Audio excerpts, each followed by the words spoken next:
Fala pessoal, por aqui mais uma vez para mais uma matéria do nosso curso, né?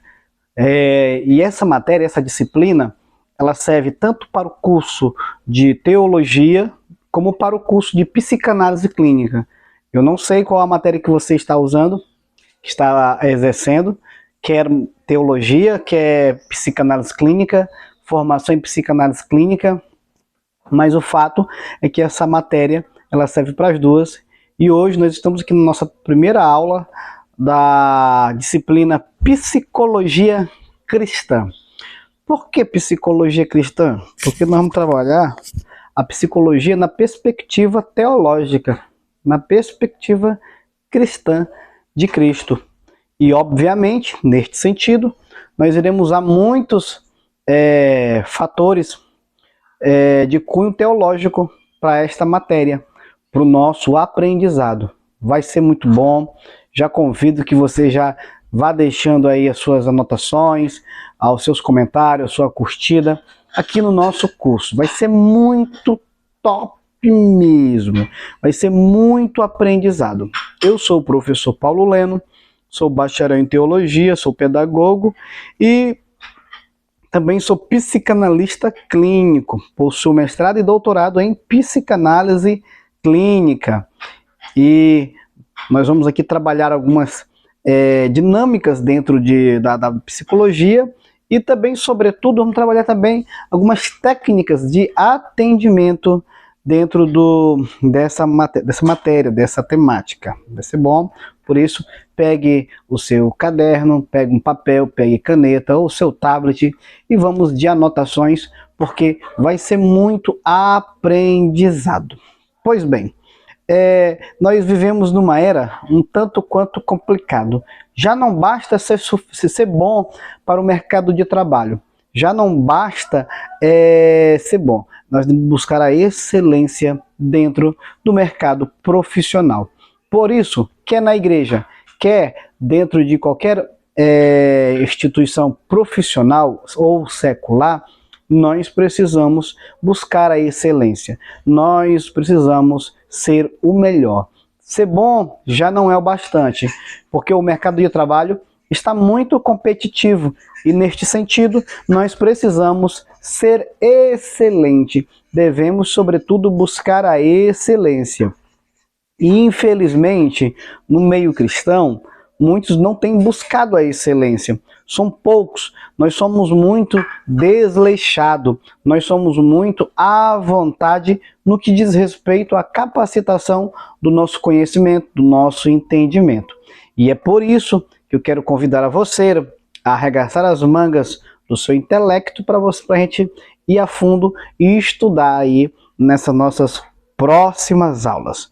Pois bem, como sempre, você que me conhece, sempre eu sou explosivo nas aulas, mas aqui eu irei aplicar passo a passo, porque afinal de contas aqui trata-se de um curso.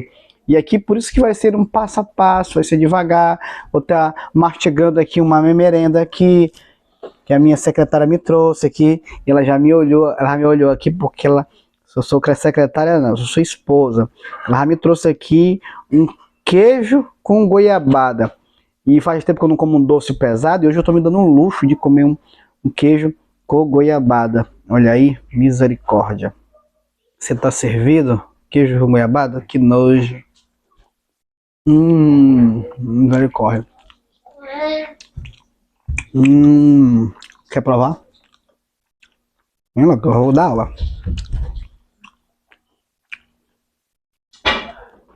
Bom, né? Pois bem, pessoal. Como eu ia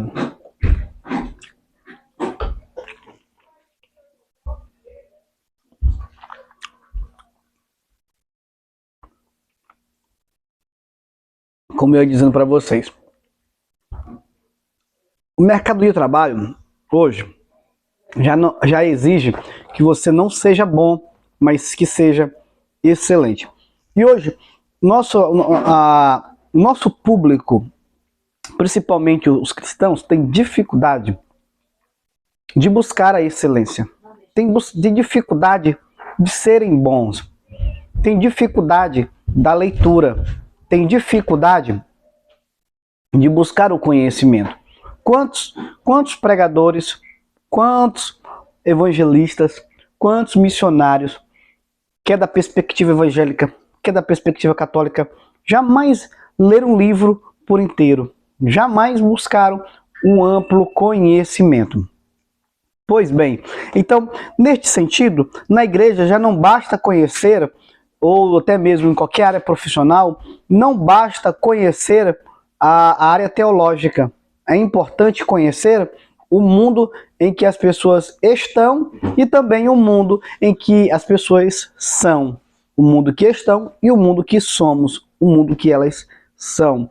O seu mundo interior, aquele mundo que ninguém conhece, aquele mundo que ninguém jamais penetrou. Então é sobre isso que nós vamos trabalhar, é sobre isso que nós vamos falar, à luz da psicanálise clínica, à luz da neurociência, da PNL, da psicologia, da psiquiatria. Então nós vamos trabalhar diversos ramos, diversas linhas. Eu vou morder mais o queijo aqui, mas antes eu vou dar uma pausa aqui e a gente já volta.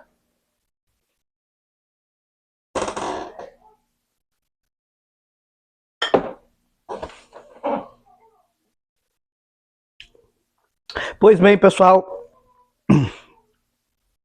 como eu ia dizendo, temos grandes problemas a ser resolvidos e vamos trabalhar algumas linhas, que é a psicologia, a psicanálise, a psiquiatria, a PNL, a neurociência.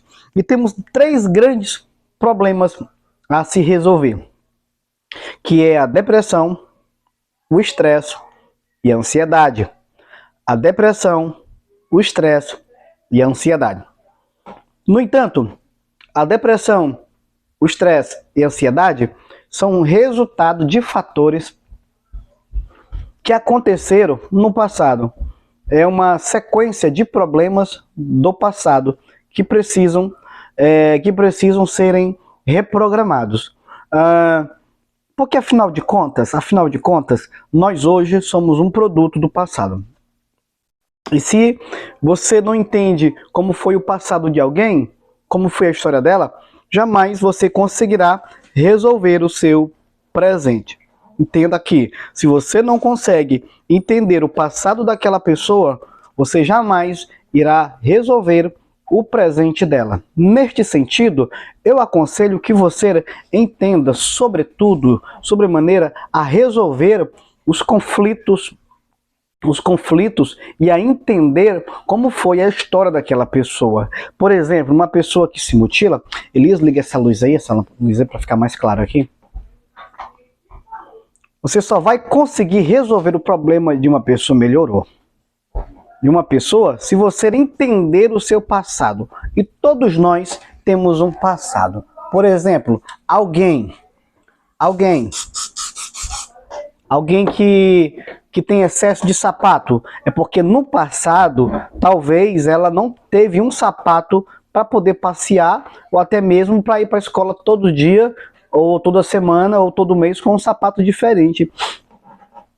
Quantas pessoas duravam aí 1 ano com um sapato? Quantas pessoas aí só trocavam o sapato quando este desgastava? Ou acabava, e ali alguns costuravam, mandava costurar, mandava colar de novo. Quantas vezes eu fiz isso? E aí, quando a pessoa tem uma boa condição, ele compra sapato de forma espantosa. Tem 10, 20, 30, 40, 50, 100 pares de sapato. Ainda continua comprando mais. Por quê? Porque aquela criança do passado, que necessitava de um sapato, que olhava para os outros tendo um sapato, aquela criança até hoje brada na alma daquele adulto. A criança geme dentro do adulto, dizendo que ele tem que comprar sapato para não ficar sem sapato, para não ficar sem o material, sem o calçado dele. E até ele entender que aquela criança que precisava de um sapato já não precisa mais se preocupar, leva tempo. E ele precisa de um terapeuta para lidar com isso. Ele precisa de um psicólogo para poder lidar com essa criança do passado que até hoje, de forma inconsciente, acredita que ainda está precisando de sapato.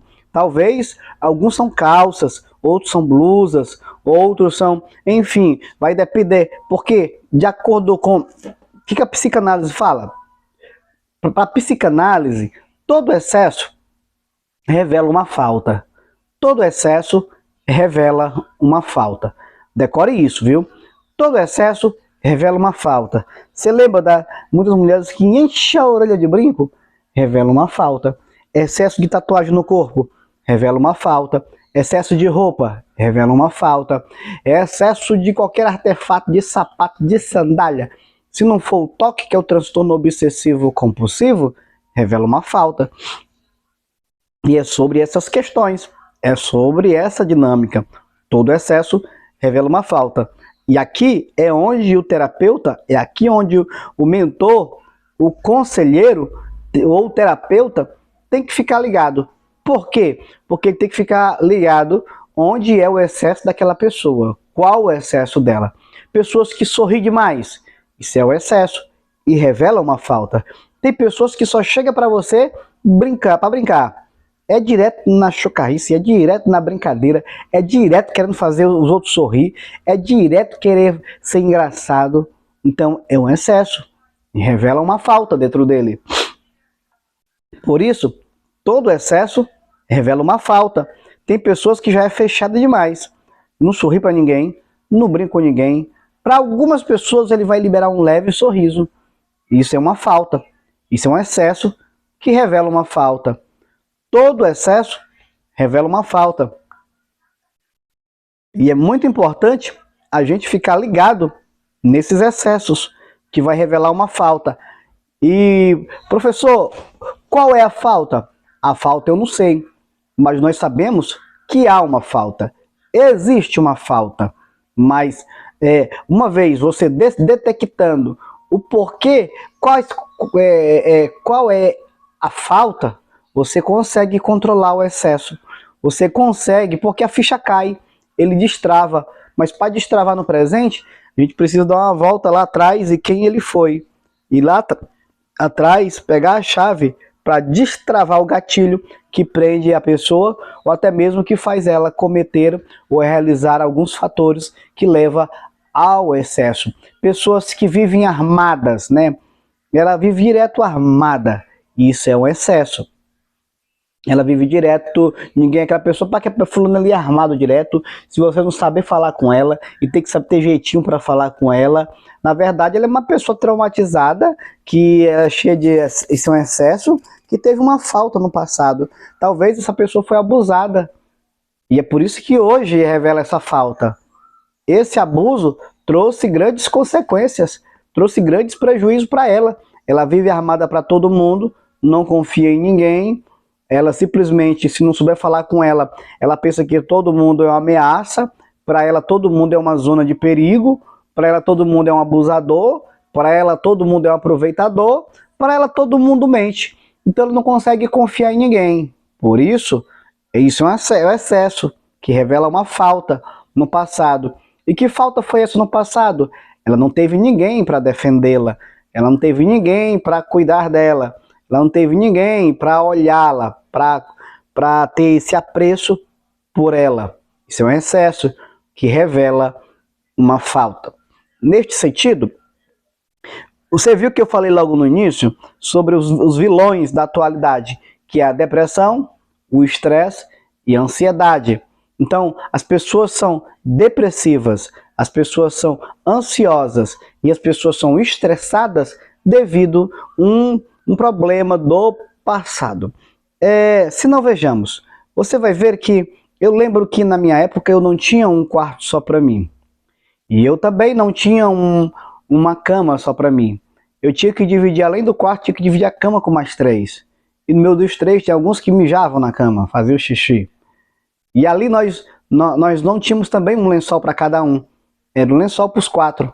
Os 4 tinham que compartilhar aquele lençol. E nós também compartilhávamos um mesmo ventilador. E o ventilador ele era amarrado no banco.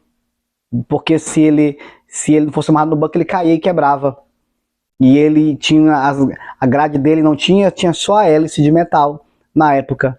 Minha mãe colocava um cortinado num colchão E eu não entendia porque mamãe colocava aquele cortinado no colchão. Por quê? Porque ele tinha uns buracos enormes que cabia uma cabeça dentro. Talvez mamãe queria mexer com o psicológico das Carapanã. Mas nós não tínhamos vários quartos, era um quarto. Nós tínhamos que conviver naquele quartinho. Nós tínhamos que conviver na mesma cama. E nós tínhamos que conviver, apesar de alguns fazerem xixi na cama, apesar de alguns mijarem na cama. E tínhamos que aguentar isso. E tínhamos que sobreviver com isso. Quando nós acordávamos de manhã, nós não tínhamos pães à vontade. Quando tinha pães, ou pão, era um pão para 4, para 5 ou para 6, que era cortado em rolinhas, e aquelas rolinhas entregadas um pedaço para cada um, que nós comíamos com chá, ou quando tinha café, e era preto e fraquinho, que era para render um bom espaço de tempo. Nós não tínhamos café à vontade, nós não tínhamos café todo dia, nem tão pouco pão ou pães. Quando não tínhamos pães, ou uma torrada qualquer, nós comíamos farofa de óleo dormido, que é aquela farofa daquela caçarola que está no forno do fogão, que foi frito carne uma semana atrás, e ali nós pegávamos aquela caçarola, colocávamos no fogão, amolecia aquela crosta preta, colocávamos uma farinha, a família fazia a farofa, e às vezes colocávamos feijão, fazíamos o famoso capitão, e era a coisa mais gostosa da vida. Então nós não tínhamos essas regalias, não tínhamos uma boa dormida, não tínhamos uma boa... um bom ar-condicionado, era um ventilador, e de manhã cedo, quando nós acordávamos, nós não tínhamos pães à vontade. Você percebe que o teu filho hoje tem pães à vontade, tem misto, tem variedades para tomar café de manhã, tem bolacha, tem torrada, tem misto quente, tem sanduíche, vai ter um todinho, um Nescau, vai ter um café com leite, e algumas crianças ainda dizem, só toma café se for com leite. Eu não tomo café se não tiver leite, eu tomo café se for com leite.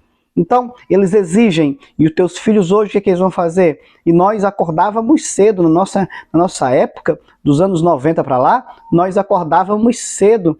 Por quê? Porque nós tínhamos que dar duro na vida, nós tínhamos que botar para quebrar, nós tínhamos que, na nossa linguagem, tínhamos que se virar. Porque senão nós não vencíamos e nós não triunfaríamos na vida. Então nós tínhamos que arrochar mesmo na vida, botar para quebrar. Então nós tínhamos que acordar cedo, porque não tinha esse privilégio para os filhos. Todos, do menor ao maior, tínhamos que trabalhar, tínhamos que dar duro na vida.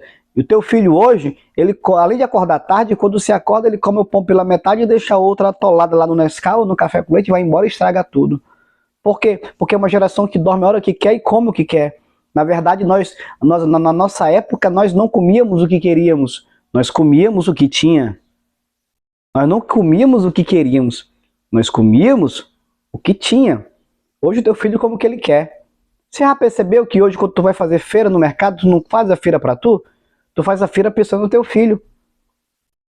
Tu não faz a feira pensando no teu marido, na tua esposa. Tu faz a feira pensando no teu filho. Você lembra que nossos pais não compravam nada pra gente. Eles compravam as coisas para ele. E nós comíamos do que eles comiam. Nós experimentávamos do que eles experimentavam. Nossos pais compravam doce para ele, nós comíamos do doce dele. Isso era muito bom, por quê?